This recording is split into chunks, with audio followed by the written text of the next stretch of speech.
Meus queridos irmãos e irmãs, graça e paz da parte do nosso Senhor e Salvador Jesus. Estamos chegando ao final de mais uma semana e também de mais um dia e com mais uma oração da noite.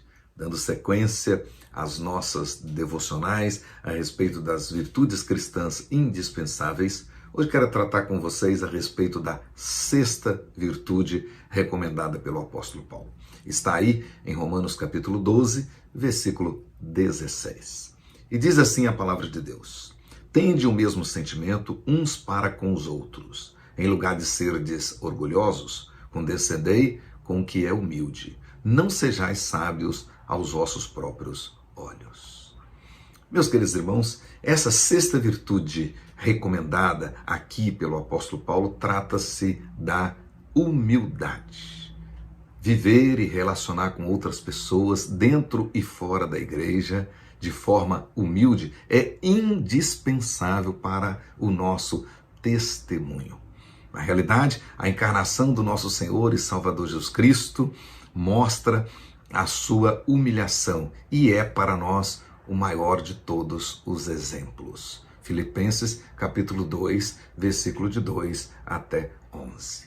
A humildade, na realidade, é a virtude mais essencial na vida de todos os crentes. O crente precisa viver essa humildade em todas as circunstâncias. É uma forma dele testemunhar daquilo que Deus fez na vida dele. A humildade, ela é indispensável na vida do crente e também na vida da igreja, para o bem-estar da igreja e para o bem-estar de todos os relacionamentos. Segundo o escritor, filósofo e sacerdote português Antônio Vieira, no século XVII, ele disse que a humildade é essencialmente o conhecimento da própria dependência, da própria imperfeição e da própria miséria. Por isso ela é indispensável. Para falar de humildade, o apóstolo Paulo aqui no capítulo 12, ele retoma o tema do amor, visto que, metaforicamente, podemos dizer que humildade e amor formam um casal e gera todas as virtudes cristãs indispensáveis. Ninguém viverá em harmonia consigo mesmo e com outras pessoas se no seu espírito, no seu íntimo, verdadeiramente não reinar a humildade. Onde existe amor e respeito mútuo, na realidade não tem espaço para a existência da soberba, do orgulho. Portanto, todo relacionamento marcado pelo amor e pela humildade é, de fato, um relacionamento saudável. E os relacionamentos que não são marcados pelo amor e pela humildade estão fadados ao fracasso e geram muitos danos. Muitas pessoas, infelizmente, pensam que a humildade é sinal de fraqueza. Pensa que humildade significa fraqueza, debilidade.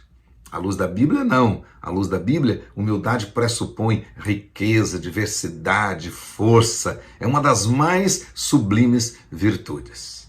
A humildade cristã, ela é firme, ela é segura, ela é sóbria e jamais compartilha com a hipocrisia e com a falsa piedade. A humildade bíblica verdadeira, ela predispõe o seu portador à sabedoria real e o livra da vanglória, das vaidades, da prepotência e da mentira. O segredo da vida cristã bem-sucedida é a humildade de espírito. É exatamente isso que Jesus ensinou nas bem-aventuranças e também lá em Mateus 18, verso 4 e Mateus 23, versículo 12. Segundo o apóstolo Paulo, aqui no nosso versículo 16, a humildade favorece a harmonia e evita a soberba, ou seja, o orgulho, que se concebido, certamente dará à luz a ruína. Meus queridos irmãos e irmãs, na verdade, o nosso chamado, ele exclui o orgulho. A graça, podemos dizer que a graça exclui o orgulho. O orgulho sempre será pecado e deve ser considerado inimigo para os servos de Deus. O orgulho no coração humano é solo fértil para que os intentos de Satanás floresçam, cresçam e produzam os seus frutos danosos.